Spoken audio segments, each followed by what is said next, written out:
You're listening to Alternative Future Radio, home of the weird, resting place of the paranormal. Will take you to the furthest reaches of the galaxy and beyond. Strange phenomena, aliens, psychics, cryptozoology, conspiracy, holistic health, and UFOs. Alternative Future Radio, where spooky just got weird. Good morning, ladies and gentlemen.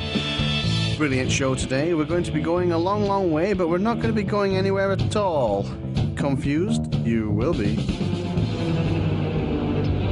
The Out There Hour on Alternative Future Radio. The Out There Hour with Basil and Mark. www.alternativefutureradio.com. Yay! Good morning, Mark. Good evening, Basil. And good afternoon. The rest of the world. Africa, Europe, the Middle East, America, Australia, bits in between, Vietnam, Ascension Islands, yeah, those South Sandwich Islands. Those little islands you find on Google Earth when you're not expecting to find anything. You found one of those? With a phone box. I can't believe you found an island with just a phone box. Was it a red English phone box? It was, yes. That's crazy. Am I winding you up? I found an island with nothing on it but a runway once. It was the airport for Mauritius, I think it was. Wow. And it was literally just protruding out of the sea with nothing but on it but an airstrip and a small building. Speaking of airports, yes, I watched a rather interesting video this morning. What a segue. Go on. On our very special guest, Aaron C. Hanson. Hanson. So it's like the band, isn't it, Hanson? Kind of. Mbop. I'm sure he'll appreciate that comparison. Not at all. No. Sorry, Aaron. Well, go on. In this video, you watched it too. It's for the Sci-Fi Channel. Very big channel, very big channel in the United States. And they asked Aaron to find this random lady. Yep. Just a name. Did he have a name? I think he had a name, a first maybe. name. Yeah. And the next thing is then he's sketching away. He's drawing lines that don't mean anything. Yeah. And after a few hours, he's drawn an airport. He's built it up a little bit at a time. A bit of a road here and a window there, through the medium of remote viewing. Yeah. Ooh-hoo-hoo. That's what remote viewing is, apparently. And some sort of psychic ability to project yourself into the woman's head, I think, so you can see what she's seeing and the surrounding areas. I'm not really sure how it works. This was the extraordinary thing in the video. Not only did he draw an airport, but he drew where the seats were, where the coffee shop was. He didn't even know what country she was in. Yeah, he had no idea. And he picked one particular airport. He drew the airport. He identified the airport. He then worked out that she was in a cafe in the airport. Correct. Gave the name of that cafe in the airport, and then drew the surroundings for the woman in said cafe. So you explained that. What do you want? That's not the end of his abilities. No. He's also able to project his mind into the mind of others and see what they see. He does, yes. And he sent us a few links to some very curious videos. We're rather up on topic with the mainstream news at the moment because we'll be discussing the cannibal zombie incidents. There have been a number of those in America over the recent months. And Aaron's going to have some information about that for us, and what that information is going to be. Who knows? Who knows? It's going to be dubious and a bit worrying, no doubt. Yeah, don't maybe be afraid. Yeah, be very afraid. Be very afraid. Yeah, get yourself a cocoa. Should we get him on? Shall we do it? Shall we do the first Before thing? we do, shall we... First things first. Yeah. Why don't we have an ad? Are you ready for an adventure? Prepare yourself for more alternative future radio than any human being should have access to. How do you get this? It's simple. With the new Alternative Future Radio Android application, you can download all the latest shows and the archived shows as well. Help support Alternative Future Radio for just $1.99. PayPal will bill you in your very own currency if you don't use dollars. Find out more at alternativefutureradio.com. Okay, so now we are going over to a secret location. I'm not sure entirely where he is. Maybe he'll fill us in. To Aaron Hanson, somewhere in the US. Aaron, yes, I'm in. No, tell me, are you on the American pronunciation of Aaron or the European one? Are you an Aaron or an Aaron? I'm an Aaron. Aaron, right? And yes, and as far as where I am, I'm in D.C. So, right. One of my favorite places in all the world. I just love Washington, D.C. The Yep. District of Columbia. So I'm on the East Coast here, and wow, it's hot today, I can tell you that. But it's wonderful to be here, and wonderful being in the United States. And I'm certain for all the listeners out there who are living in peace land, it's time to appreciate that. It's not going to last not too much longer. Yeah. Sure. Well, He started already. Aaron, it's wonderful to have you talking to us to Europe, Africa, and the Middle East. Middle East? We're big in the Middle East. We don't know why. We were talking to Aaron before we went on air, and he says he's been listening to our shows, which is nice. Lovely. Somebody listens. I wish somebody could tell us why we're so big in the Middle East. We have no idea. Who cares? Anywhere. We've got a guy who can answer questions. You know. Any thoughts? Well, I think probably the first question. Yes. Because we never assume that our listeners really know anything about these subjects. Yeah, they're basically operating from our level. Yeah. So really, what is remote viewing, Aaron, and how would you describe it, just to start with? 'Cause I think you do more than one thing, so maybe describe all the things you do, maybe. Well, I can tell you remote viewing, and to make this simple and short, this is simply a way, let's take us back to the fact that every human being born has an innate ability to be psychic. I don't care what anybody tells you. That's true. Everybody's had this intuitive sense of things. Mothers know when their child is in danger, and you know when there's something lurking around a corner, and sure enough, it happens. How many times have you had this feeling to pull up and stop? And normally you would just blast through a stop sign in a remote area, anywhere in the world. And for some reason, without thinking, you stop. Sure enough. Yep. There's an authority figure there waiting to give you a massive ticket. Yep. And you happen to stop right then. A number of people have talked about this. Oh, yeah. Oh, every day. But I hope you don't do that. I hate driving. I hate automobiles. So this doesn't really apply to me. I'm a bike person. In fact, this year, I digress. Here we go. I'm taking a touring bike across the United States. Fantastic. And I'll be doing that shortly. And I've been touring across 3 states to practice for this, and I camp all the way. So I'm promoting, for those of you who don't know, I'm very much into cycling. I think it's the best thing for your heart. Same here. And your lungs, and for your body, and for the environment. It's the best thing you can do for your health, your mental health as well. So most definitely take a bike. Stop driving cars. Do not support the automobile industry. You don't need to do this. And I bike in the wintertime here in New York City. That's where I live during the wintertime. So I can tell you that you can handle wintertime, summertime, spring, anything rains. Don't be afraid of the earth and what it does. Get on your bike. And so back to what remote viewing is. Since we're all born with this innate ability to be psychic, psychic functioning is really about a historical reference to things. And there's 2 directions for remote viewing. Remote viewing is simply a means of accessing information from outside of normal states of consciousness or normal states of awareness, to be more specific. And I didn't mean to say states of consciousness. I really meant to say outside of normal states of awareness. And so in reference to altered states of consciousness, this is very, very important, because here is your way to get there without having to take an illicit substance. And this is the way in which you can become the captain of your own ship. It's a method of control. You're controlling the way information is received, and you're accessing historical accounts of information.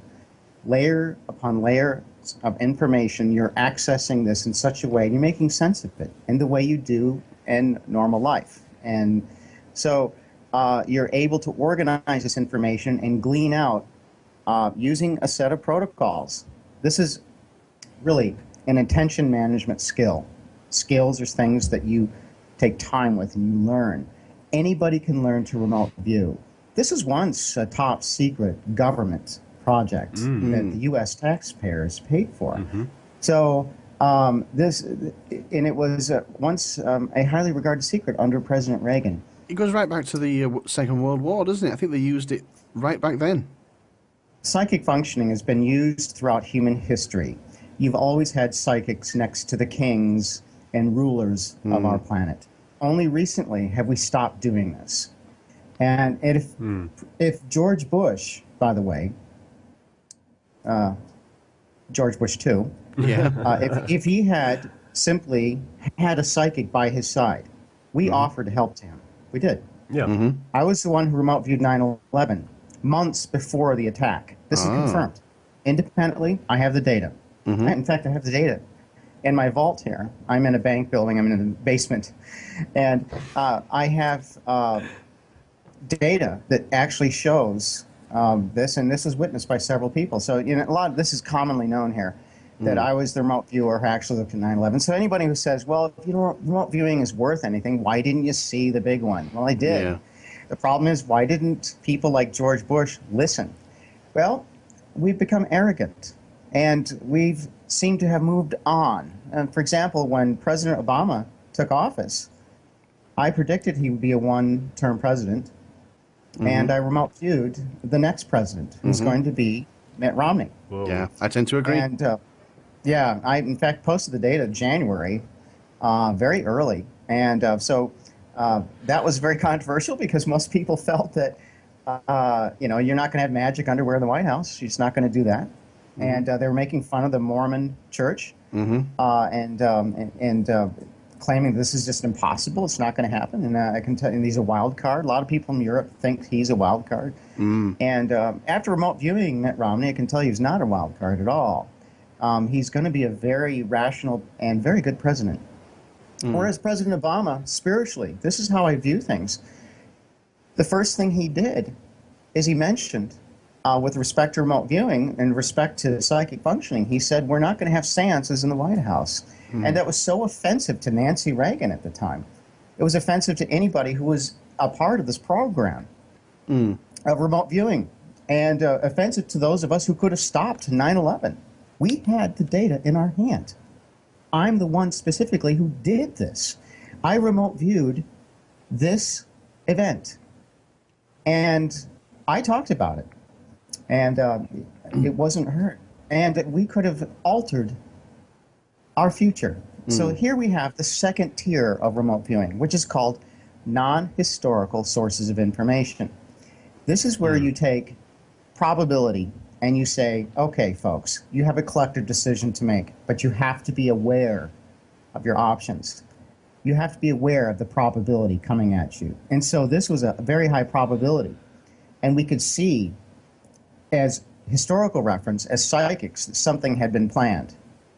And we could also see, in reference to a non-historical source of information, that this indeed is going to be a major event in the future, and we have to make a collective decision to stop it. So that takes awareness.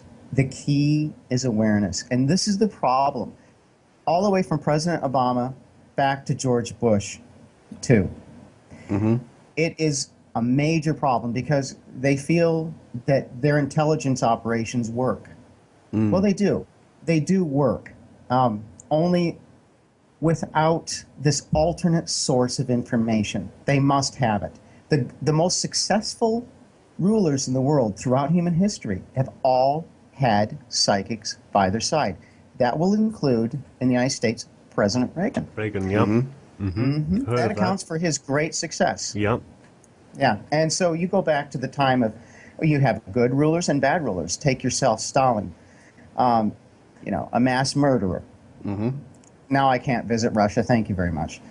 But I can tell you that, and I love the Russian people. I speak Russian, but I can tell you that Stalin's success is attributed to, including Hitler's success, is attributed to having a psychic by their side.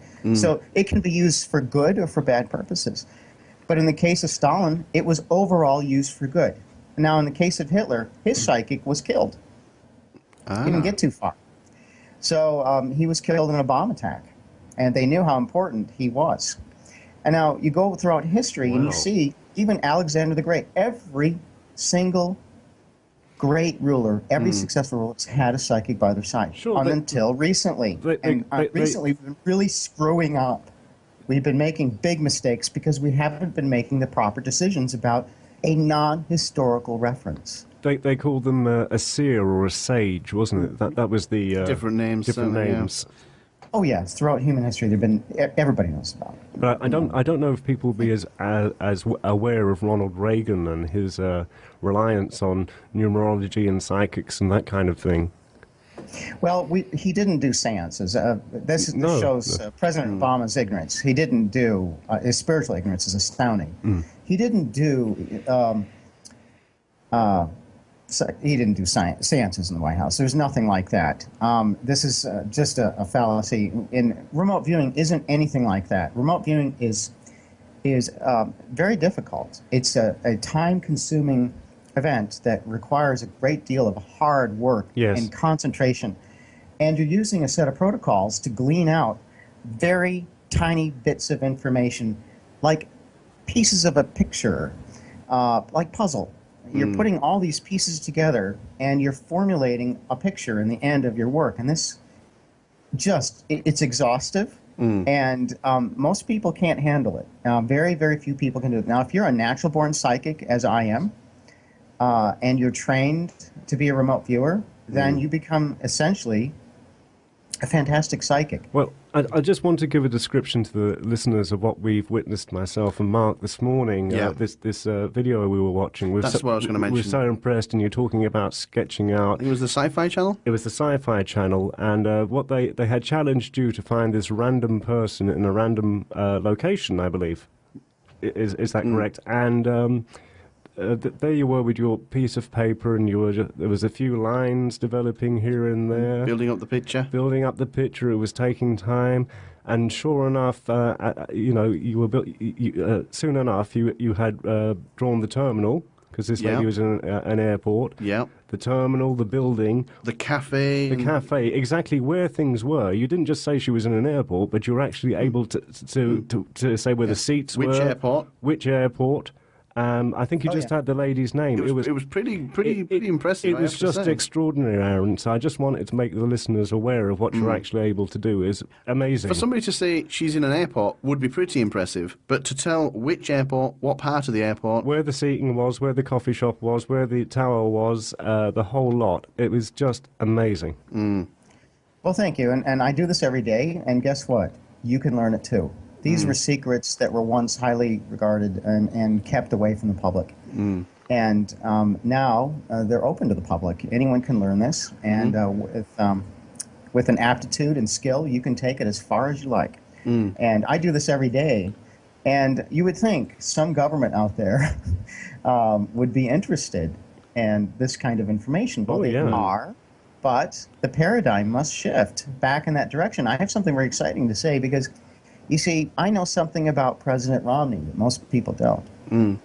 His religious organization accepts the idea of this kind of information as valid. They don't. It's not that they have to believe in something like this. It doesn't contradict anything that they do believe. They don't have anything within their doctrines that say that this is evil or wrong. Whereas in some of the other religious organizations, they're just diametrically opposed to it, and they call it witchcraft. They'll take it to the nth degree and just say it's evil, and it conjures up demons and all kinds of problems. And they're completely wrong. And this paradigm, this problem that we're facing as psychics around the world, especially the kooks, the image of us, remote, as a remote viewer, it's very difficult for me to swim through the oceans of people who are just untrained and are scamming people. I don't sell anything. I will be releasing a book very soon. And a lot of my stuff that I do, I get from lottery. And what I do is I give a lot to charity. So it's likely that the book that I will be doing probably make a lot of money because I'm going to teach people something very important. And I will definitely be giving to charity concerning this. Aaron, when you say you get the money from the lottery, am I to assume that you're predicting the lottery numbers? Because that's exactly what most people would do. It's been a criticism. People say again, well, okay, so you got 9/11. Okay. Yeah. All right, you did. You got the big one. Pick six numbers for us, Aaron. Yeah. Right, now, let's see, do the lottery. Well, this is the holy grail for psychic functioning. It is the Mount Olympus, the most difficult target there is in the world. Yeah, 14 million to 1. Yeah, it is so difficult to do this. So what I did is I attempted to do in the early days larger number system, larger lotteries. And it was so difficult. I decided to scale it down to a 3-digit lottery system. So in many parts of the world, you have daily 4 lottery. So basically, you can pick 4 numbers out of 10. Well, the odds are in your favor as a remote viewer to win this, and I have. I'll tell you a story. Back in, I was doing a demonstration at a university here in the United States, and I put posters everywhere. I talked to faculty. I'm familiar with this territory, so I knew how to do this, and I brought as many people as I could into this and said, all right, you're going to watch me remote view the lottery, and I'm going to hand out tickets. Please show up to this event. I set up chairs for a large number of people in the auditorium. And really, you're not going to believe this. Nobody showed up. Nobody. It was on a Wednesday evening at a university with starving college students who must pay their tuition, and or pay their rent or make a decision between one thing and the other. And so I was going to give them free tickets. Yeah. And so that was the deal. Well, I take that back. 2 people showed up. They were lost. They were going to physics, a study group for physics, bonehead physics. And so they were lost, and they came in disheveled. And I said, oh, good. Finally, somebody showed up. Huge auditorium, nobody showed up. I did my groundwork. I did everything to get people in there. I promoted this at the university. This tells you the mindset that I'm dealing with as a psychic. And so they came in, and the fella was asking where the physics study group was. And I said, you got the wrong room. You're 3 rooms down. You're going to have to go, over there. So I said, by the way, I just remote viewed the lottery here. I just filled out these tickets for you. Go purchase a daily 4 ticket. Here, I'll give you the money. Here's $1. Yep. He didn't take the $1. The girl that was with him, popping her gum, nice girl. She took the ticket and tore it up and crumpled it, threw it on the ground. Said, we're late. Come on, let's go. Grabbing him by the arm, he took my ticket. And he stuck it in his back pocket, and I said, make sure you get to the lottery machine. It's right across the street from campus here. You can do this. It doesn't take long. Just go do this. Put $5 on it. Come on. If you're not going to take my money, just do it. And, well, I met him 3 days later. He was white as a ghost. He said, you're the guy, the psychic guy who did that lottery. Wow. He said, I checked the number. I thought you were crazy. He said, you won it. This is worth $5,000. Oh. And I said, well, yeah, I don't always get the straight like that, but I had a good day, and it's usually that way when I'm in front of people and I am under pressure. I do very well like that. And when it has to happen, it does. And he goes, can you do it again? He said, I have to pay my tuition. I'm broke. I'm sorry, it's unethical. I can't do this again. I'm leaving campus. I have to go somewhere else. And he just stood there, just befuddled, didn't know what to do. And so this is an example of the incredible ignorance that we're dealing with. So no matter what I do, I could fly through the air with sparks coming off my fingernails, lighting people's cigarettes as I pass them, and it still wouldn't. They would want more. No matter what I do as a psychic, they want more. Because they just are programmed not to believe. Of course, because it's cool to be skeptical and disbelieving. That's the kind of society we're in. Can I just interject there? If you do have some lottery numbers, 3 numbers even will do, then do send them our way, and we'll dedicate the entire series to you and give you half the money if you win. Everybody, yeah. Well, hey, listen, I've just nailed my own show, and yeah, I know. And the thing is, I am going to be doing that in the future. I'm actually going to be releasing lottery numbers. Now, I did this in Japan I was challenged, as usual. Why not? It's great. Yeah. I did this for 100 games in a row. Yeah. And the idea is to beat the odds. Yeah. And so I did so for 100 games in a row. And some of these games, they were straights. It was amazing. I have a page online. If you go to thepropheticlight.com, you'll see a reference page there to Japanese lottery. And there you can see that fantastic work. And let me tell you, this is difficult. Like I say, it's the Mount Olympus of remote viewing. This is the pinnacle. If you can see numbers, if you can see numbers, you've got the world. You really do. And in other words, I don't mean you're going to dominate the world. I mean that you are free. Everything is controlled by numbers. Now, that's going to scare people. You know, and the thing is, code, encryption is nothing. Eventually, we'll evolve in such a way that we will be able to see numbers and understand what they mean and how they relate to us. And this is just a stepping stone towards greater things. Humans are evolving intellectually. We're evolving spiritually at the same time. And so this is a bridge between those two worlds. If you can understand your relationship with the numbers around you, and everything in the world that we do is by number. We're controlled by number. That clock on the wall, you name it, from birth to death, we are by the number. And if you can dominate the world of numbers, if you can understand it and use it in this way, you are truly free. It's not money that gives you freedom. It's this knowledge that gives you freedom. It's the access to this knowledge. Knowledge is power. It's fantastic power. What you know can alter a future radically. Think about what would happen if George Bush had listened and took that 9/11 data from my briefcase. What if he had done that? Think of how different our world would be today. I, in fact, did remote view that incident that took down the Twin Towers. And nobody is to blame, because I understand the paradigm out there that we're dealing with right now. I understand that people are pressured not to believe this. They're pressured into simply ignoring it and considering it to be crazy.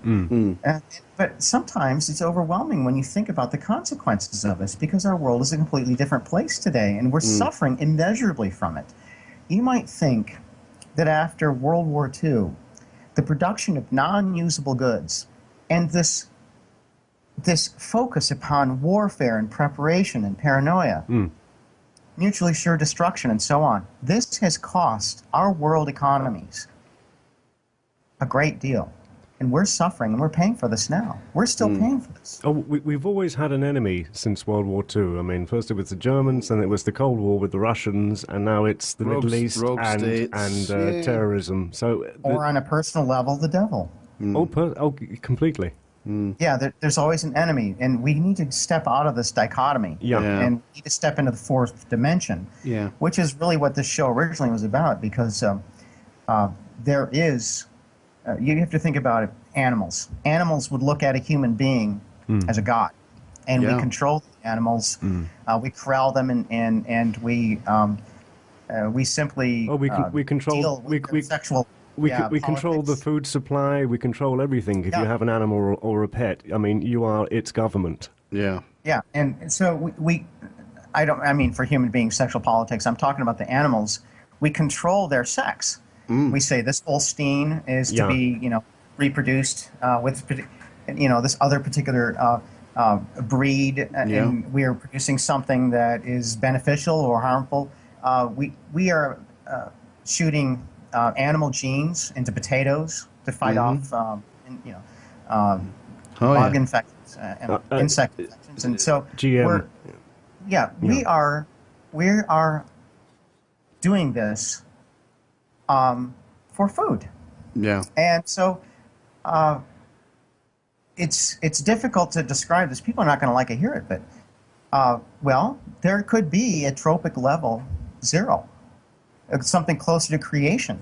And if there is, I'm saying that we could be the subject being corralled the way cattle are. And our sexual politics are being manipulated in a way in order to do this. And now this would require a four-dimensional being, something that we couldn't see, but if it wanted to appear, it could. Yeah. This would be a god to us. Yeah. So we're getting into something really strange here, which is if you want to have access to this source of information, this is your third source in remote viewing, your spiritual source. So you have source A, which is the historical reference. You can pull back the veil, the curtain, and see what's behind it and get the information that you specifically want, such as 9/11, this was planned. And then you can go further into non-historical sources of information, and you can see the probability. This is an event that's going to happen, and we need to make a collective decision not to do it. So this requires awareness. And awareness can't happen sometimes without enlightenment. And this third source of information deals with fourth dimension. So if we look at, if an animal looks upon us as a god and we're whipping them and corralling them for food, then we would see a four-dimensional being as a god. And it too would be corralling us and manipulating our sexual politics, manipulating us sexually in order to produce food, something closer to creation. Maybe Wilhelm Reich's, his idea of orgone is maybe a source of food for these angels. So an angel is a fourth dimension being, and it can move through us without seeing us. And for lack of a better word, they're not called angels. For lack of a better understanding, I call it a technology that was created to travel. Would they be more akin to an astronaut? Yeah, exactly. Outside of space and time. So it doesn't have the problems of space travel. But it can communicate. We are information systems. A human being is an information system. Aaron, talking about the historical knowledge you mentioned there, I have heard a theory that all knowledge is out there, and that we, for example, if you think to yourself, oh, what was that toy that I played with as a child? You can think for long enough and it will come back to you. And people have cited that all knowledge is actually out in the universe, and you call upon it and bring it back to yourself. And the example they use is people who get a bang on the head. I know a woman who woke up with an accent for 200 miles from where she lived, and you get people that wake up playing concert pianist and speaking French. Or speaking a different language. And they got that knowledge from somewhere, and they couldn't have picked it up on TV. And a friend of mine, I think it was Jonathan, his mother or his aunt woke up speaking fluent Polish. How bizarre. Where did that knowledge come from? Well, we all have access to it, all of us, and we're immersed in this, and we don't know it because we're immersed in it. It's like you're inside of this, and you can't possibly know it. Does a fish know it's in an ocean swimming about? So we're immersed in the mind, and we're mental beings. You go back to the actual, and you're further down the chain. But and the a-perspectival is what the four-dimensional aspect is. So essentially, we're immersed in this. So you have access, yes, absolutely, to all of this information.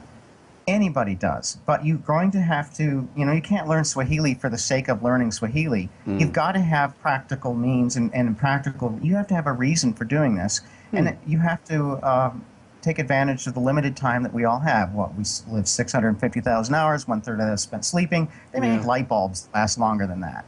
So we don't have a lot of time. So we need to focus our time on what's important to us as individuals. Like fingerprints, we have different goals. So the idea is that we can focus upon an optimal trajectory for the individual. And that's something that you can remote view as well. But we all can do this. Every single human being has a natural ability to access all historical sources of information. It's all available to us because we're mental. The mind itself is outside of space and time. The a-perspectival mind is a little different than this. This is the spiritual mind. This is where we're going. This is what you can do. This is your third source of information. This is your spiritual source. This is where the angel comes in. Now, do angels exist? Well, yes and no. Not in the way that we think they do. But back to your question about historical information, we're immersed in the mind. that we're immersed in this, we're swimming in all of this, and we don't know it because we're inside of it. Yeah. Like the way a fish swims in the ocean, it doesn't need to know. And nature is very efficient. It doesn't waste energy. It would be a colossal waste of energy if we had the answer to life itself. For the meaning of life is about the eternal search. This is how we evolve. This is how we grow. We are information systems. Every human being is essentially an information system. And so we must not de-evolve or go backwards. We must go forward into the spiritual mind. And remote viewing is an excellent way to get there. You don't have to sit with a guru for 25 years on a mountaintop and glean some of these limited things. You can do this quickly with remote viewing, and you can know more than a guru. You can. Everybody can. If you learn remote viewing, you can even access simple lottery systems and live off of this. The question is, Aaron, the question is how? How do we do this? How do we become more open, more... How do you learn it? How do we practice our psychic ability? Is there anything we can do? Psychic functioning is a very labor-intensive endeavor. I've made it my entire life. It's what I do for a living. And I don't, obviously right now I don't sell anything. I don't need to. But I can tell you that if you really want to advance yourself, you can learn to remote view. I will be giving out courses. And on my site, a lot of my stuff is free. Yeah. And especially when I start training people. This is really going to make the other people who are selling remote viewing courses for thousands of dollars. They are expensive. USD. Yeah. I'm not doing that. I'm the best there is out there, and I'm probably one of the most loved and most hated remote viewers out there because I'm radical. We love you, Aaron. Yeah. I don't want people to go without this knowledge. And it's ethical that I give out as much of it as I can for free. So, and I know the secrets. There are people like Ed Dames out there and the rest. They would do anything to know what I know. And I have given nothing out. But I've been holding back to give it out to everyone. Yeah. Most of it for free. Yeah. So you can go to the propheticlight.com website, and there you'll get all the updates and my training courses. I'll be doing an online course with my face up there. I'll be teaching. Yes, we're on it now. I'll be showing you step by step how you can go from being a natural-born psychic to becoming a fantastic psychic, where you can use this practically. Psychics are not practical. They're going to be hit or miss.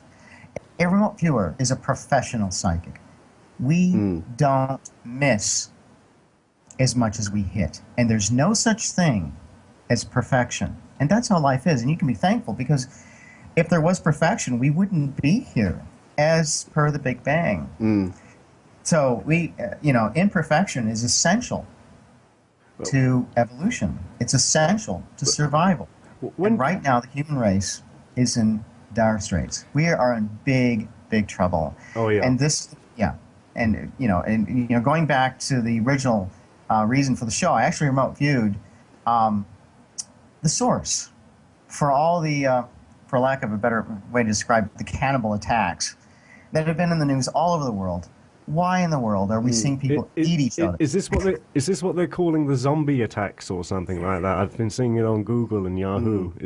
I call it, at first I called it either drug-induced psychosis, or some kind of something beyond psychosis. I mean, this is a behavior that you get a Jeffrey Dahmer type incident. Maybe it's rare throughout human history. Very rare.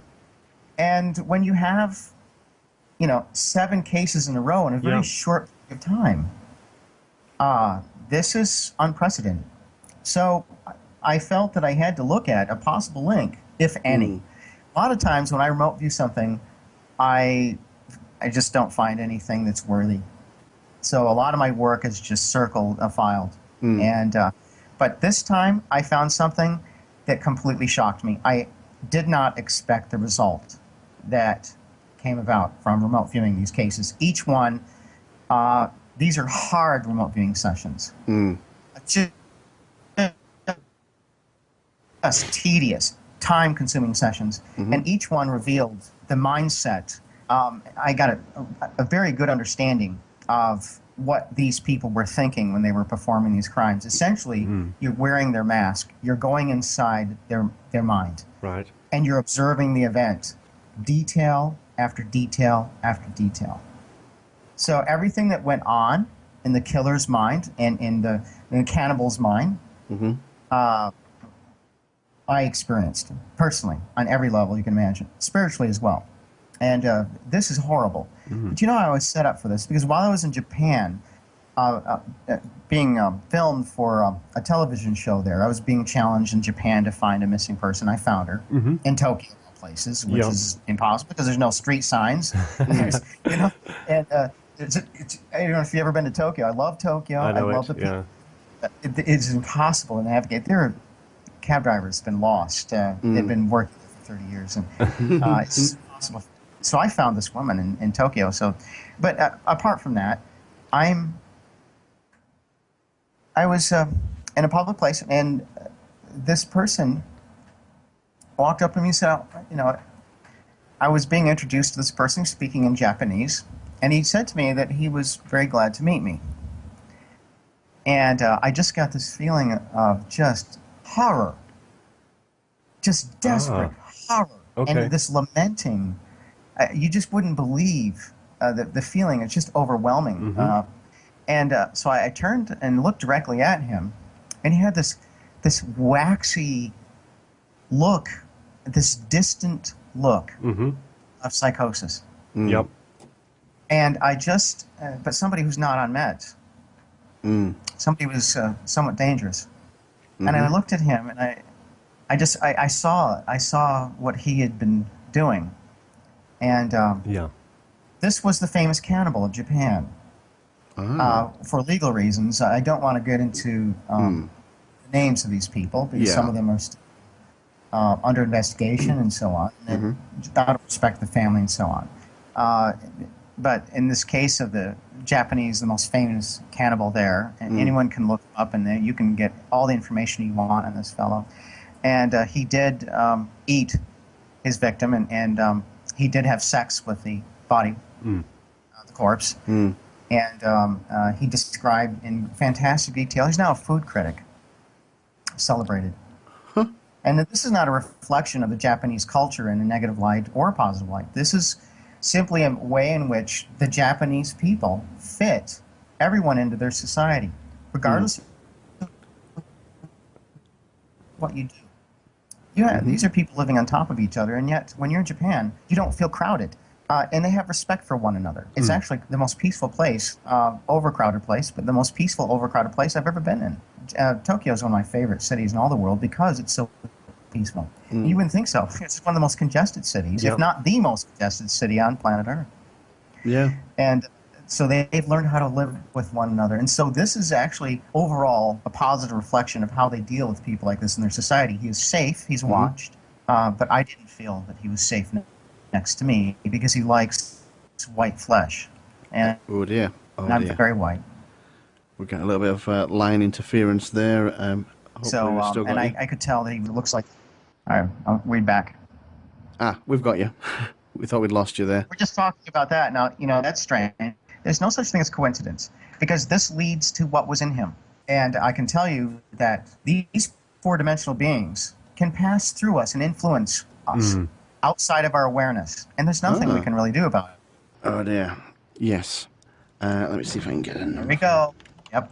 You know how many times this happens to me during my shows. So, Aaron, it's quite unusual for it to... Usually the line is pretty good. But notice when it happened. Exactly when I'm talking about what is inside. Yeah, you were talking about the four-dimensional beings. I know... Yes. And I know exactly where you're going with that as well. Expect it, folks. It happens. And I was on a show, and the line kept getting cut. And I love doing shows. I like doing this. I want to be on the show. Of course. Yeah. And this was somebody that just felt that somehow... it seems to have cleared up. It's working fine now. Yeah, good. Now that we're not talking about that thing inside him. How odd. The cannibal. Yeah. Yeah, but that theory is very interesting because I've often thought some of the depraved things that human beings are capable of doing, child abuse and cannibalism, and I just wonder, I try to look for that in myself. Could I do it? And it's just not there. Where's it coming from? Where's the influence? I mean, can we be influenced by a negative entity or a demonic entity, or, as you say, a four-dimensional being? Thing, maybe different names. Different names, same things. Maybe there are bad ones that pass through, as exactly. Aaron was alluding to. I mean, are we being influenced by outside forces? Well, have you ever heard anyone say, just in the vernacular out there, have you ever heard anyone say, "But I don't know what got into me"? Yeah. I don't know why I just did. You know what I mean? You've heard that? Yeah. I sure have. Yeah. And, it's like synesthesia. You hear people say, "Well, that shirt you're wearing is so loud," and so this kind of explains, your ability to hear colors. And everyone does have the ability, but they're just not quite aware of it. And this is another case of this where we know that something has influenced us outside of awareness. Yeah. Sometimes it's a subliminal message, or it's propaganda, or it's a four-dimensional being. And that's the hardcore aspect of manipulation, the four-dimensional being. Yeah. And so what I found is that in the four-dimensional world of this source of information, the spiritual source, there's no good or bad. There's no dichotomy. Okay. And if human beings want to leave the nest and leave the area for which they're easily manipulated because they're not aware of this, then they must start communicating spiritually. And they're not doing it right now. The four great religions do not have leadership that allows any of us to understand how to access the spiritual realm. They're spiritually ignorant. The Pope, for example, is a social criminal, and I can tell you why. And this relates to this show. It relates to the subject matter here. Yeah. And he might be a great fellow, but he's spiritually, he's in the black. He knows nothing. And all of our spiritual leaders today, all of them, of the four great religions, it doesn't matter if you're Muslim or if you're The line's going again. Is Aaron saying the wrong thing? It's very strange, isn't it? There's a problem with the line, trying to connect you. I think perhaps we could ring him? We lost him altogether. Oh, he's disconnected. Oh, dear. Maybe for once it's not us. You should probably help support this station by buying the new Alternative Future Radio Android application. You can download all the latest programs or the archived shows, and it's just $1.99. PayPal will bill you in your usual currency if you don't use dollars. Find out more at AlternativeFutureRadio.com. Okay, so that's a little commercial over and done with. We hopefully now should have Aaron back on the line, on a phone this time. Aaron, it's all against us. Aaron, are you out there? Titular line. I think it's a good omen, okay? This is good. Truth is always disturbing, and falsehood is always reassuring.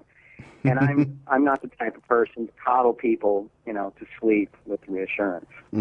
So here we have, if you go to thepropheticlight.com, you'll go to the AFR show reference material. There you'll find links and images concerning what we're talking about today. And specifically, we were just before I was cut off several times in key moments. Very strange. But really? Yeah. Editing this is going to be a nightmare. Well, Aaron, if there's ever proof, this is probably as close as you're going to get to it.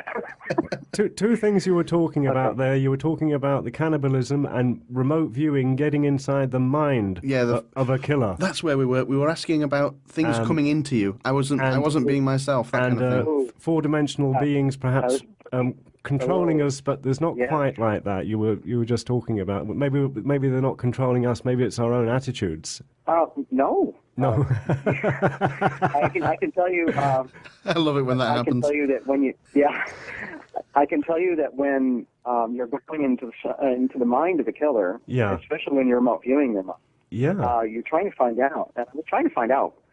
The MO. I want modus operandi. I want to find out what causes them to do this, because this is something that seems like it's far beyond psychosis. I mean, having sex with a corpse and, tearing flesh and eating brain and heart, in some cases raw. This is not, even in the realm of extreme psychotic states, this isn't normal. Yeah. And when you have so many cases in a row of this nature, in virtually one area that, in America, the Americas, what was that? Sorry, that was us. That was us. It's okay. Okay, that was okay. I hope I'm not going to get cut off again, because I'm telling you, it's just a common theme amongst, when I do these shows. It's amazing how I have incredible trouble. But anyway, let's get through this before it happens again. If it does, I hope it doesn't. And but back to what tied these unusual cases of cannibalism together. And I was left off with this idea that spiritually, our four great religions are spiritually dead. They're completely in the black. And so they're unaware of the manipulation. Essentially, the churches are like corrals for bringing cattle in to be manipulated in the same way that we manipulate cows. We say this cow will be paired with for sex to produce better food. Well, for politics, who doesn't know that there's great power in sex? And I'm going to show where we're going here, because it's very, very important, because there's a message here, and the message is absolutely essential, because I'm trying to illustrate that there's no good or bad, there's no dichotomy for these four-dimensional beings or these angels. But they also require energy in the same way that we require energy, and the same way an animal requires energy to metabolize, to live, to have the possibility of evolution. So we are the subject of food for these beings. Essentially, the source of energy, I feel, for the angel is sex. We produce food. We get closer to creation via sex. And so the closer you get to this, the closer you are to an energy source for these angelic beings. This is something that I'm speculating. This is what happens when you go in to the mind of the killers and you find an angel within each and every one of these cannibals. Why? These are horrific crimes. Why would an angel do this? Exactly. Why would this be involved? Yeah. And a lot of people are going to be shocked by this. It's because we're not listening. The message from the angel is this: its food supply is threatened in the same way that our food supply is threatened. What they're saying to us is that we are overpopulated, and the only solution to the only solution there is to human overpopulation is not war, but an awareness. A collective decision must be made. The spiritual leaders of Earth must stand up and listen to what the angel is saying. Science is not working. We know with scientific data that our planet is dying. We know that we have limited resources. We know that we breached the human carrying capacity to the Earth sometime in the 80s. We know that we're going down. Our life support system is going down. It's beyond repair right now. And it's just a matter of time, of saving time, with this scam of developing technology for sustainable growth. There's no such thing as sustainable growth. There is no such thing. That is a lie. Yep. There's only things that we can do to cut back on growth. And the number one thing, the most practical thing that we can do is not saving or sifting our garbage or recycling. Does more damage to our ecosystem. But to simply think before we propagate. Think before we reproduce. Think about what we're leaving our children with. Take care of the children that we do have. We must stop having children. The only solution to our ecosystem failure, and to save time, to develop a system of sustainable existence, not growth. Can't do it. Our planet's dying. We've got to simply stop having children. This is what the angel's saying. Science is not waking people up. It should scare you know what out of people, but it's not doing anything. Hollywood has failed. You have Inconvenient Truth by former Vice President Al Gore. That didn't do anything. It all flopped. And it's now being used as political fodder. And I can tell you that this is nonsense. And so we're not listening. And the angels' food supply is threatened because if we go extinct, it doesn't have food. It's set up the four great religions to corral people, to manipulate them in such a way, sexually, to produce food for the angels. This is why you have religion. So when you pray to Jesus, you pray to anything you think is a god, or you pray to the Virgin Mary, you're feeding the angel. You're feeding it to sexual oppression. You're feeding it. You're being manipulated in such a way. Are you saying that they're feeding on energy? Because I just want to clarify, because it sounded like they were eating people, to be honest. But when you say feeding, you mean on some sort of energy? Yeah, and the angels are not eating people. No, what's happening is these people were being linked together by an angel that is trying to get our attention. Yeah. And this particular angel is very powerful. And what the other thing it's telling us is that we're on the edge of, this is one of the things I've confirmed from this, we're on the edge of critical mass. Now, remote viewers have long seen the point, it's sometimes called the event horizon, we long see a point where there's just no people. Yeah. Planet's dead. And we don't know when this is, but we can remote view the end of life. We can see the end of all human existence. And we know it's associated with a dead planet. The other thing that remote viewers have found, I found it myself, which is you literally see a point of critical mass. We don't know what causes this, but we see the forest dying before us, and it shocks people. We can smell, you get all the senses in your remote viewing data. You can smell the rot, and you can, winter, summer, spring, you can smell the rot wafting through the air. And our main sources of food, the main staple, grasses, are destroyed. And the way our food system is, and the amount of resources that we require just to sustain life on the planet as we're living now, insane. Can I just ask you a question? Away in a very short period of time. Aaron, just so I can get this clear, we were talking about the link between a number of instances of cannibalism and the rise of it. In fact, you could almost argue. Is it that these people received a message or an influence from what you term angel or fourth dimensional being? Is it that they got these messages and didn't understand them, and that drove them? Maybe they took it literally, as in the population needs reducing, I'm going to do it one by one. Is it something like that? Were they prone to psychosis already, something like that? No, this is something that what's happening is this. First of all, these people didn't know what they were doing. They simply were part of this, and they were manipulated outside their awareness. Perhaps there was an underlying psychosis. Most certainly there was, especially with some of these cannibals. But I found that they were all obsessed with religion and angels. The particular a particular person who referred to himself as Core 67 depicted an angel with its wings spread.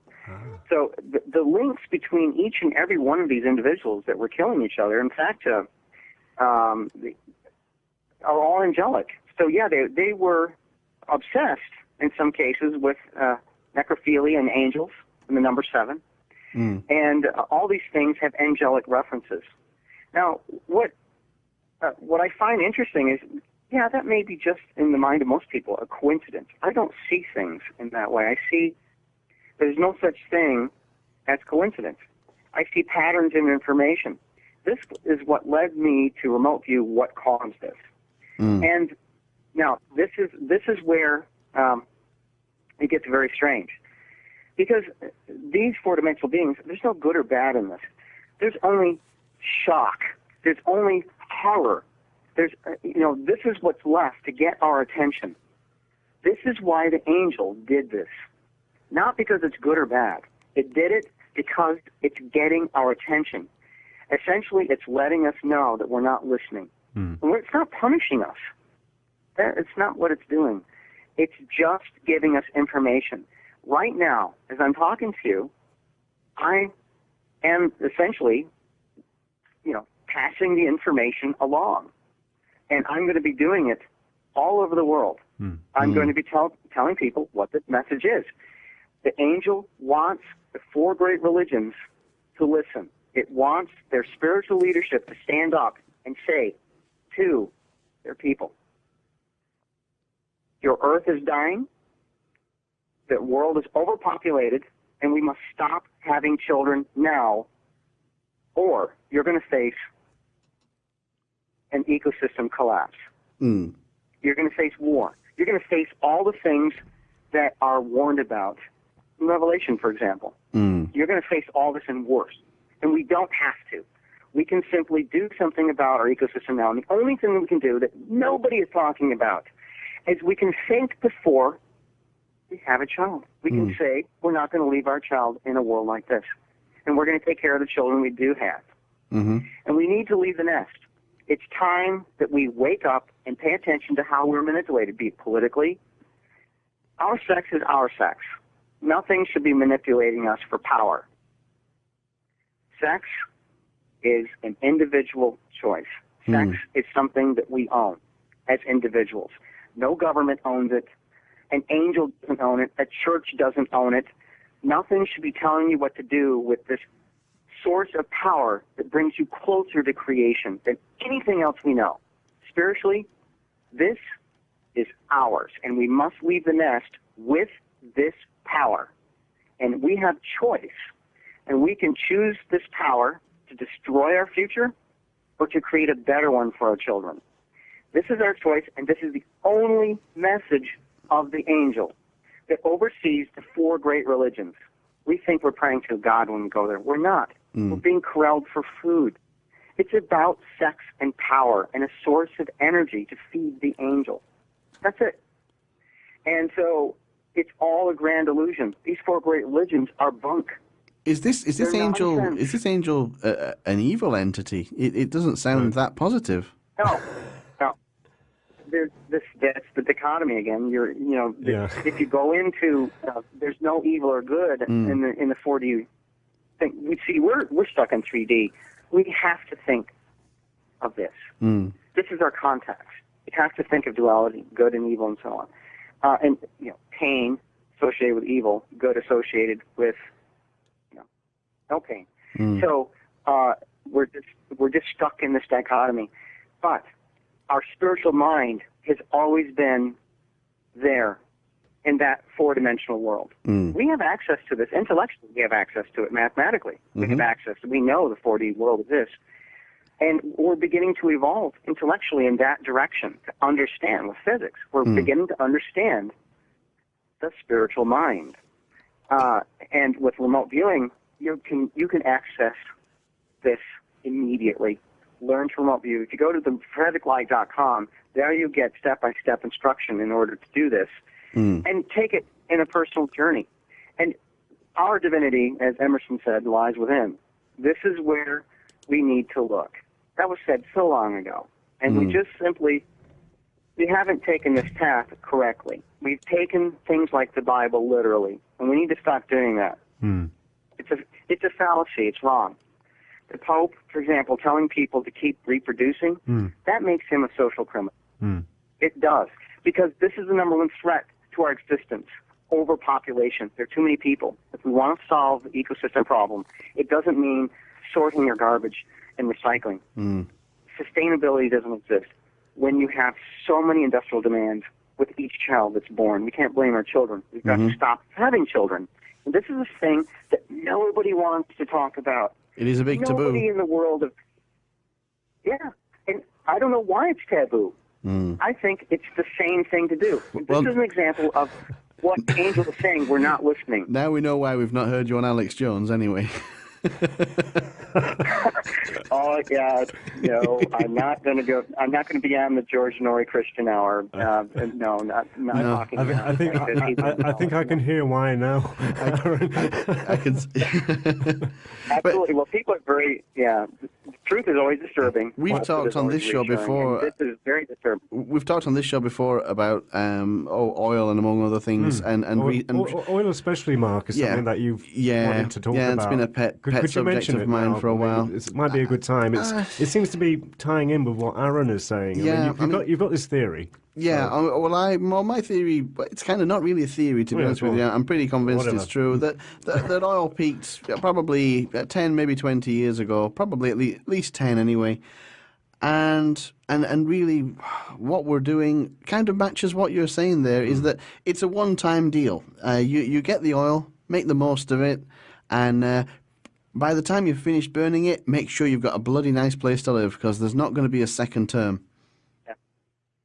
That's exactly right. And, the thing is, oil, for example, it should be relabeled as cheap oil or easily excess oil. And we're running out of the cheap oil, the stuff that we can easily access. Yeah. There's enough carbon fuel out there, we can pollute the planet to look like Venus if we want to. If we go the same way that we're going now, we're going to look like Venus. Our atmosphere is just going to be destroyed. It's one airshed. We all have to share it. So... it's one watershed. We have to share, and there's very little of it. And there's too many people. Really, the only solution, the only sane thing is to talk about the one thing that nobody wants to talk about. We must think before we reproduce. Yeah. People have to become conscious of what they're doing. They can't be animals here. You get a lot of people, Aaron, talking about population. Above our biology. Aaron, you get a lot of people talking about population reduction being a bad thing, but population reduction doesn't necessarily mean killing people. It just means natural redundancy. As people die off, you replace less of them. Yeah, it's easily achieved by simply deciding collectively, and it takes our spiritual leaders, our religious leaders, must listen to the angel that they worship, that they think is a god. They've got to listen to this four-dimensional being. A four-dimensional being to us is a god. And so in the same way, like I say, that animals look at us as gods. So they've got to listen to this, whatever they call it, Jesus or whatever. They've got to listen to it, and they've got to simply pay attention. I only see one entity overseeing the four great religions, and it's an angel. There's no Jesus there. There's no God there. There's just a technology that created a being from our progenitors, from another planet. And I know that sounds amazing, but we're going to discover this planet under the Romney administration. We're going to discover a planet in the Goldilocks region that has life. Yeah. And much older than our own. And by the way, with technology. And the only thing is they don't travel with spaceships. It's inefficient. They do it as we communicate in the mind. This is why when you see UFOs, you can't touch them, but you can see them. Because this is literally a holographic projection, and it's something we're picking up on. And that explains the whole UFO phenomenon. That's why there's not one single shred of physical evidence. Believe me, I would know. I have access to information like this. And I'm telling you, we don't have a single shred of physical evidence of UFO technology. Because they're not physically there. Single shred. Interdimensional. They're not physically there. Yeah. Aaron, how they Aaron, travel. We're getting along in time, but I wanted to ask you a little bit about, I see on your website good mention of 2012. I've started asking every guest who talks about anything to do with the future what they think about 2012. Have you got any thoughts? Good, bad, indifferent, nothing going to happen at all? I think the world will not end in 2012 except for politically, it's going to end for the Democrats when Romney is elected president. So there's nothing bad in 2012. 2012 is literally a stepping stone, a decision point, where we have to decide to save ourselves by waking up, or we're going to face unbelievable horrors in the future. We're facing a world war that will destroy our ecosystem. If we do not cut it out, if we don't start paying attention to our dying planet, and we don't, if we just simply don't stop producing too many children, we are absolutely doomed. And 2012 is the point of decision that we must collectively make to either go back to sleep or wake up and leave the nest and rise ourselves up spiritually, intellectually, scientifically, and socially. We can do this as one unit. The world over, we can do this, but 2012, when you remote view it, and I have, this is a grand point of decision. We must wake up or fall back to sleep and just watch the whole thing circle the drain into absolute chaos. It's not going to get better, folks, at all. From here, if we don't wake up, it's only going to be a slow, sometimes quick, at critical mass, downward spiral. It's not going to get better. Our world economy is not going to improve. Nothing will improve for us. Our conditions for living are not going to improve the world over unless we wake up and pay attention to what we're doing to the planet with human overpopulation. And the world's religious leaders have got to wake up and tell their people the truth. Well, got to tell them to stop reproducing. There are a few scientists out there and ecologists and such like who certainly agree with you on that one. I've heard a few of them. I'm trying to remember. Was it David Bellamy who was pro? No, not David. Was it Johnny Ball? One of the probably David Attenborough. David Attenborough. Sorry, yeah, I think he was talking about that. Aaron, we asked you before we came on air whether or not you would have a go at maybe remote viewing where we are, but I know you said it was a very long process. Or maybe a psychic function of where we are. Yeah. I was wondering if you did. I tell you what I've got. I don't know if you want to go. You can try this if you want. You can opt out because I'm putting you on the spot. I've got an object in my hand, and I'd be happy if you wanted to guess. It's an object that doesn't belong in a studio. Well, no, psychics don't guess. When they guess, they often get it wrong. Fair enough. So what we can do is, here's what I can do is I can remote view the object. Yeah. And send you the data. Right. Yeah. Very well. So I need a specific time that you're holding the object because you might be holding other objects later on. I'm holding it right now. Taking a tinkle. What time? I don't want to be doing that. You know what I mean? You see, this is a bit different, Aaron, because I don't want to see one of your sketches. I was just saying to Mark, we're in 2 different time zones as well, which is also complicating the issue a little bit. I should imagine. No. Fair enough. Location, and I can go ahead and do this. If I don't have the reference in time and location, then I can get other things I probably don't want to. You know, the big spikes. Yes. So you two work it out between yourselves. I'll tell you what we'll do. We've got another interview to record in an hour and a half from now. In New York as well. So it's an hour and a half from now, and I'll make sure I've got this in my hand when we're starting that interview. It's at 2:00, isn't it, our time? Yeah. Can you put something more interesting in your hand? This is pretty interesting. This is interesting. Is it interesting? Okay. If you already know where it is, you need to speak up. We need to put you on the spot. Yeah, I think. I think that's interesting. Don't you think that's interesting? I think he knows what it is already. That's what I think. If you know where it is, then change it, will you? So it's more interesting. All right? Oh, it's the most interesting thing I've got. Do something more.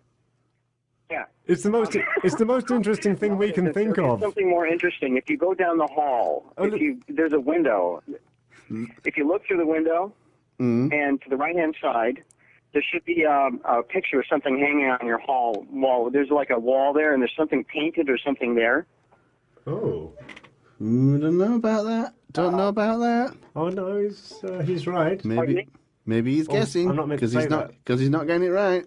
He is. He's getting I don't see it. There's no paintings in here. There is paintings. There's no painting. There's something painting. Some kind of thing on the wall. Listen, Aaron. He's being difficult. There's actually loads of posters. They're not paintings. Oh, there's a poster there. Yeah, loads of them. They look like paintings to me. Okay. Exactly. They could easily be misconstrued. Give him a break now. This item's more interesting. There's a. Go on. Yeah. I think what's on that poster, what's on that paint, it's not a painting. Okay. Okay. What's on there, I think, is probably more interesting. Would you say? Well, in fairness, in the for some reason, my mind is drawn to that poster. I don't know why. In the interest, there's one I'm looking at. That's all. In the interest of scientific neutrality, there are about 20 posters, so there's a lot of targets to hit. Well, mine is drawn to one. It's the first. Oh, okay. Oh, there's 20 posters. Okay. Yeah. For some reason, I find that interesting. I think that's probably wise because you have these posters, they do look like paintings to me. Yeah. Sorry, that looks like a painting. Yeah, there's something dripping, like blood, or something dripping in red. Oh, and there's actually, a white background, kind of. Come here, Basil. You can't see this from where you are. I'm looking at it. I'm going to stand up. Excuse me, listeners. I'm standing up. Stand up and look. Okay. Look there. Oh. You're going to have to... Okay, go on. I'll let you have this one because there is actually one... There are actually film posters that I picked up in a charity shop just to cover up the bland white walls. And the one that I can see that Basil can't see is actually a film called Vampires, and there are some white teeth with some red blood dripping from them. It's got blood dripping from it. Yeah, that's the one that's interesting. So there's your psychic reference, and that should spook people listening to your show. There's no way I could see that. Yeah. That was a bit weird. That's not bad. It's not bad, but I would have been more impressed if you could have seen this gift, this thing in my hand. See, Aaron, the problem is now, we want to keep you on. Not interesting. It is. We want to keep you on. Vampire is more interesting to me. You see, this is how psychic functioning works. Vampire is far more interesting. The blood dripping down, that's more interesting to me. And the mind goes where the spikes are. You see how that works? I do. I understand. Yeah. You have to be interested in it. Please don't be offended. Well, we could stay here all day getting him to guess the remote view what's in the studio, but it's not fair. Well, there's your psychic functioning for you. Now, if I remote view this, it takes a long time. I'll tell you what. And I reserve that for some of the very, very important things. Okay. At which I am incredibly backlogged in. If you do feel... By the way, I'm looking for a missing child right now, so I'm truly backlogged in this. And so I'm going back to remote viewing right after this. Fair enough. If you do feel compelled... And if you do feel compelled, Aaron, and you do get the time, do try and sort of have a project of what you can see around here, and we'll, if we get you back, we'll go through it. Sorry. I love challenges. I love them, and let's set up a challenge and really make this good. Make it interesting and difficult. I'll tell you what, Aaron. What I'd like to do is just give a demonstration. Yeah. And we'll do this in some future show for you, maybe even lottery. What do you think? Okay. Oh, the lottery. I like the lottery. All right, let's do it. Nobody has a question about that. Oh, the lottery, yeah. We'll certainly have a go at that for you. And we'll split the money with you, Aaron. Do you have a daily 3 lottery there? I think you do. You have a similar lottery, don't you? Wow. There is a lottery in your country. I guess it is. Yeah, there is a lottery every day, I think, here of some description. I don't think it's a 3-number lottery, though, but you do normally win something for 3. And I do believe I can win that. Yeah. Yeah, okay. I'll take a look at your lottery system and see what we can come up with. Yeah, have a look. And by the way, I'm going to be doing my own show soon, and I will be doing numbers there, just like I did in Japan for 100 games in a row. I'm going to be doing it on a daily basis. So the idea is to beat the odds. Yeah. And overall, you make money, you don't lose it. That's what I do. And that is a miracle. Yeah. That is. No one else can achieve that in remote viewing. I like the sound of it. Years to develop this.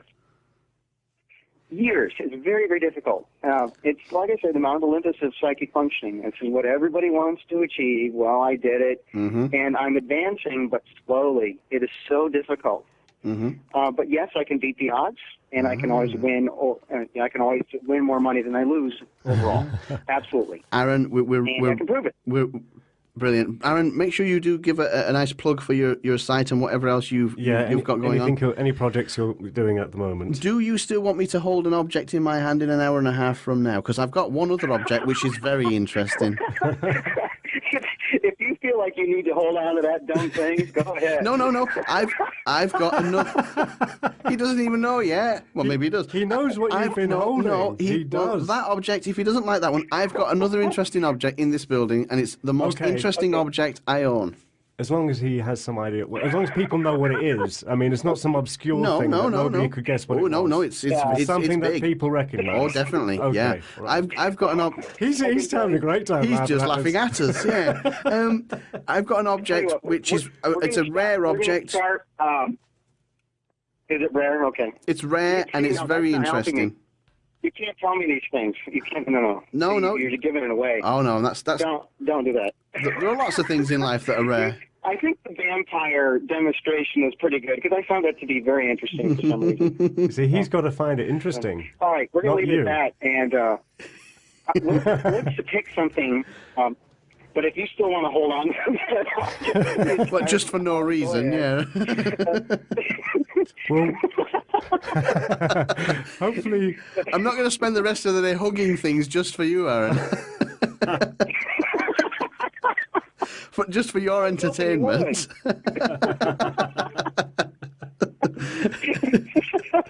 I get a picture of you really, really angry. Okay, all right. So here we go. I'm gonna reserve my time, remote viewing time. By the way, like I say, it is labor intensive, very difficult, and I do reserve my remote viewing time for very important cases. Yeah. I've got another life here, which is missing children, things like this.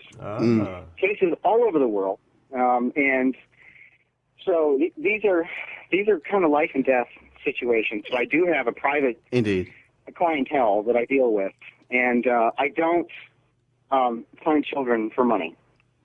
Right. If there is a reward, it goes back to the family or to charity. I do not take a dime for that. So, and I don't.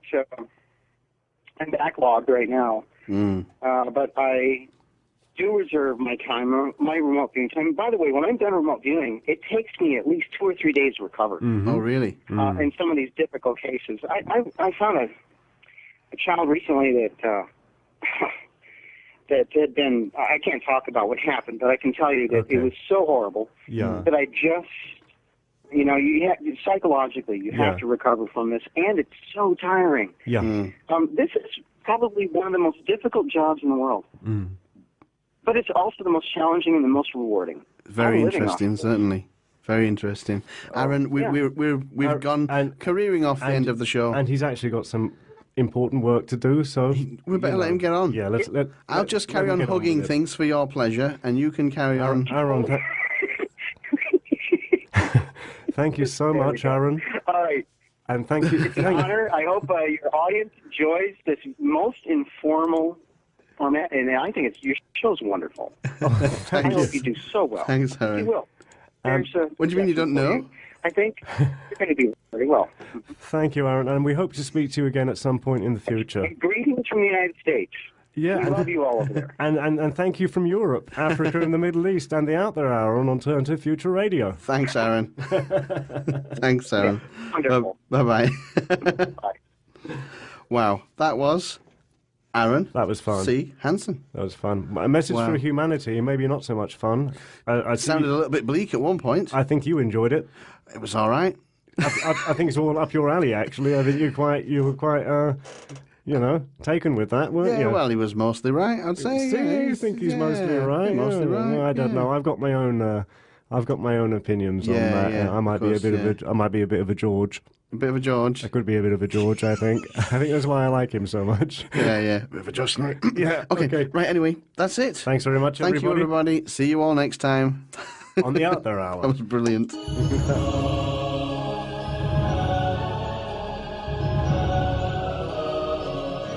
You're listening to Alternative Future Radio, home of the weird, resting place of the paranormal. Will take you to the furthest reaches of the galaxy and beyond. Strange phenomena, aliens, psychics, cryptozoology, conspiracy, holistic health, and UFOs. Alternative Future Radio, where spooky just got weird.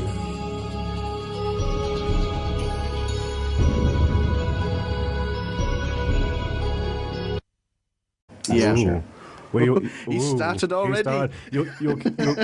Aaron, it's wonderful to have you talking to us to Europe, Africa, and the Middle East. Middle East? We're big in the Middle East. We don't know why. We were talking to Aaron before we went on air, and he says he's been listening to our shows, which is nice. Lovely. Somebody listens. I wish somebody could tell us why we're so big in the Middle East. We have no idea. Who cares? Anywhere. We've got a guy who can answer questions. Any thoughts? Well, I think probably the first question. Yes. Because we never assume that our listeners really know anything about these subjects. Yeah, they're basically operating from our level. Yeah. So really, what is remote viewing, Aaron, and how would you describe it, just to start with? I think you do more than one thing, so maybe describe all the things you do, maybe. Well, I can tell you remote viewing, and to make this simple and short, this is simply a way...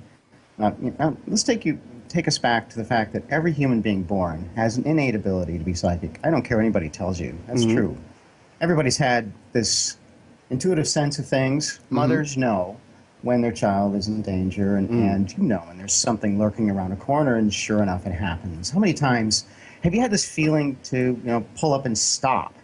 And normally you would just blast through a stop sign in a remote area, anywhere in the world. And for some reason, without thinking, you stop. Sure enough. Yep. There's an authority figure there waiting to give you a massive ticket. Yep. And you happen to stop right then. A number of people have talked about this. Oh, yeah. Oh, every day. But I hope you don't do that. I hate driving. I hate automobiles. So this doesn't really apply to me. I'm a bike person. In fact, this year, I digress. Here we go. I'm taking a touring bike across the United States. Fantastic. And I'll be doing that shortly. And I've been touring across 3 states to practice for this, and I camp all the way. So I'm promoting, for those of you who don't know, I'm very much into cycling. I think it's the best thing for your heart. Same here. And your lungs, and for your body, and for the environment. It's the best thing you can do for your health, your mental health as well. So most definitely take a bike.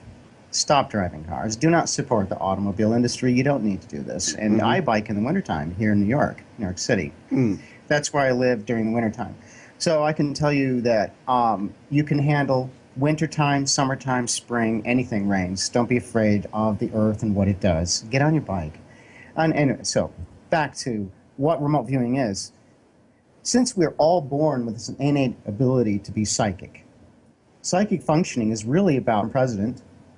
And I remote viewed the next president, who's going to be Mitt Romney. Whoa. Yeah, I tend to agree. And yeah, I in fact posted the date of January, very early. And so that was very controversial because most people felt that, you're not going to have magic underwear in the White House. She's not going to do that.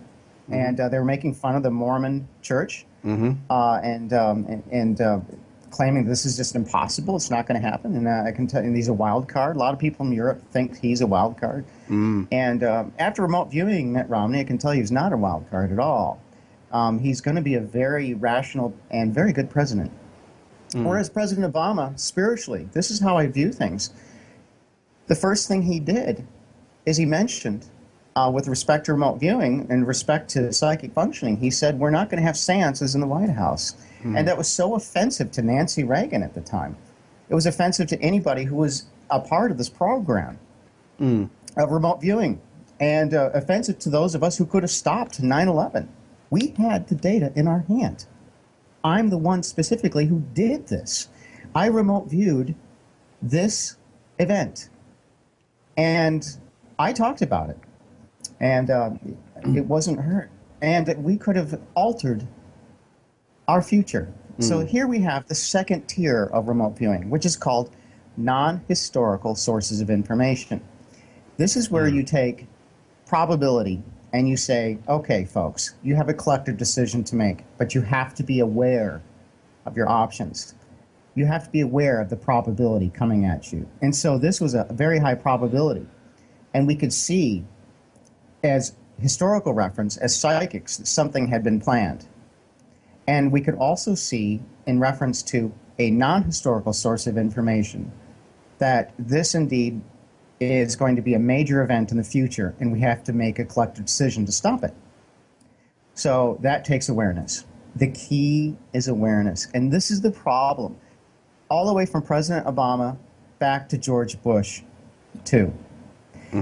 It is a major problem because they feel that their intelligence operations work. Well, they do.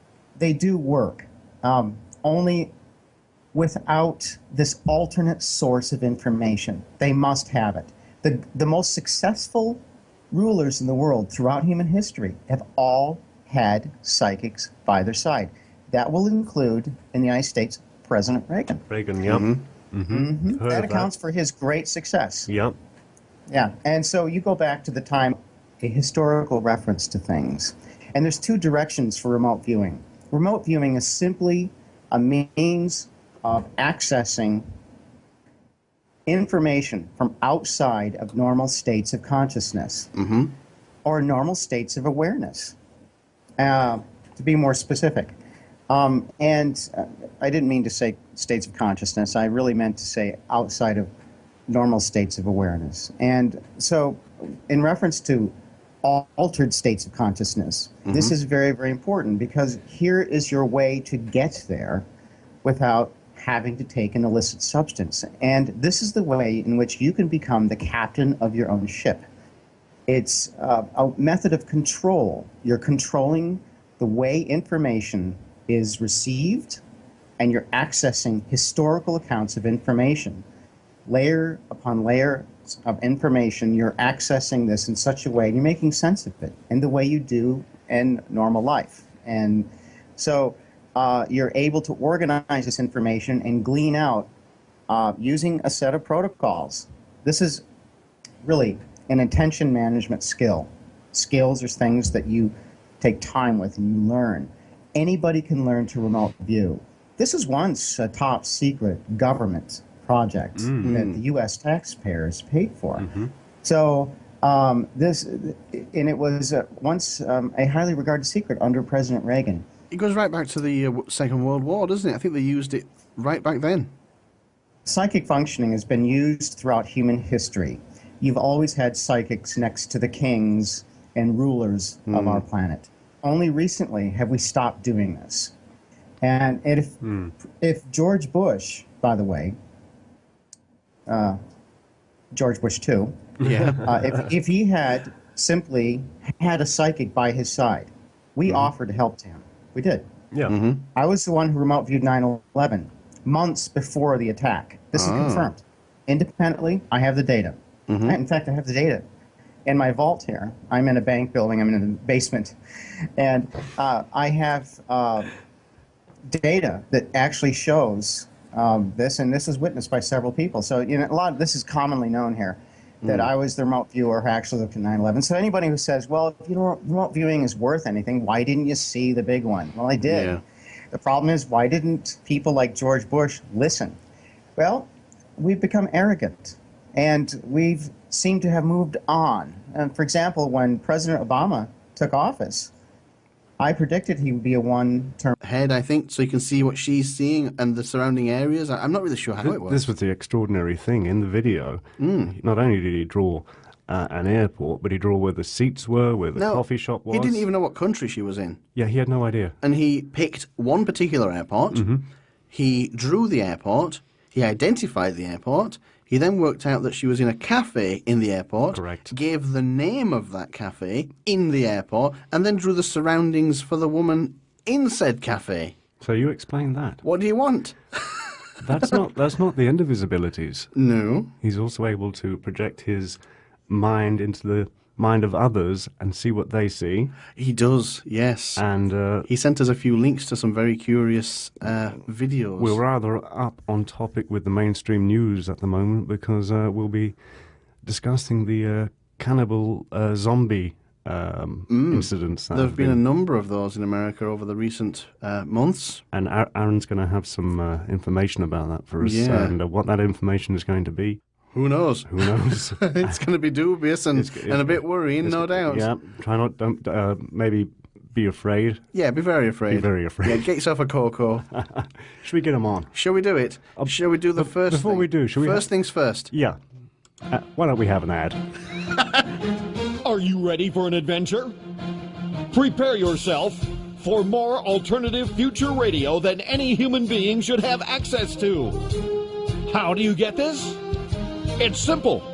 With the new Alternative Future Radio Android application, you can download all the latest shows and the archived shows as well. Help support Alternative Future Radio for just $1.99.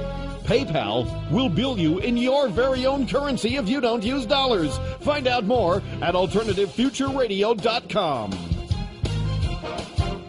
Okay, so now we are going over to a secret location. I'm not sure entirely where he is. Maybe he'll fill us in. To Aaron Hanson, somewhere in the US.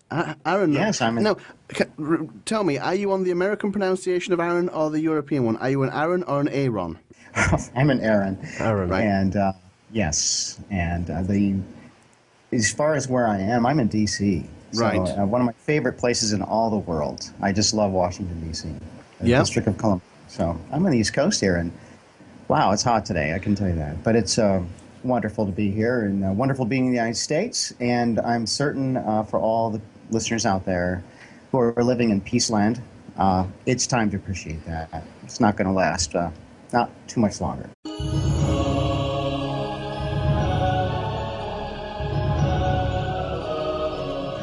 You're listening to Alternative Future Radio, home of the weird, resting place of the paranormal. Will take you to the furthest reaches of the galaxy and beyond. Strange phenomena, aliens, psychics, cryptozoology, conspiracy, holistic health, and UFOs. Alternative Future Radio, where spooky just got weird. Good morning, ladies and gentlemen.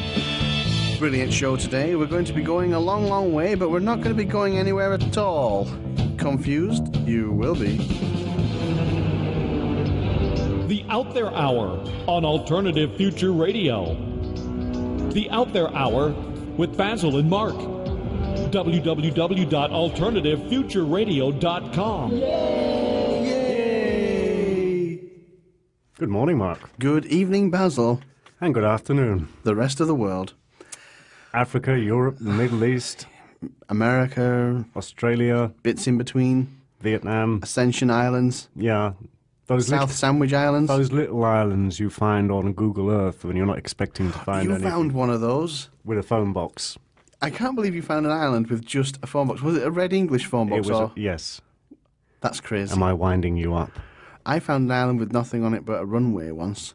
It was the airport for Mauritius, I think it was. Wow. And it was literally just protruding out of the sea with nothing but on it but an airstrip and a small building. Speaking of airports, yes, I watched a rather interesting video this morning. What a segue. Go on. On our very special guest, Aaron C. Hanson. Hanson. So it's like the band, isn't it, Hanson? Kind of. Mbop. I'm sure he'll appreciate that comparison. Not at all. No. Sorry, Aaron. Well, go on. In this video, you watched it too. It's for the Sci-Fi Channel. Very big channel, very big channel in the United States. And they asked Aaron to find this random lady. Yep. Just a name. Did he have a name? I think he had a name, a first maybe. name. Yeah. And the next thing is then he's sketching away. He's drawing lines that don't mean anything. Yeah. And after a few hours, he's drawn an airport. He's built it up a little bit at a time. A bit of a road here and a window there, through the medium of remote viewing. Yeah. Ooh. That's what remote viewing is, apparently. And some sort of psychic ability to project yourself into the woman's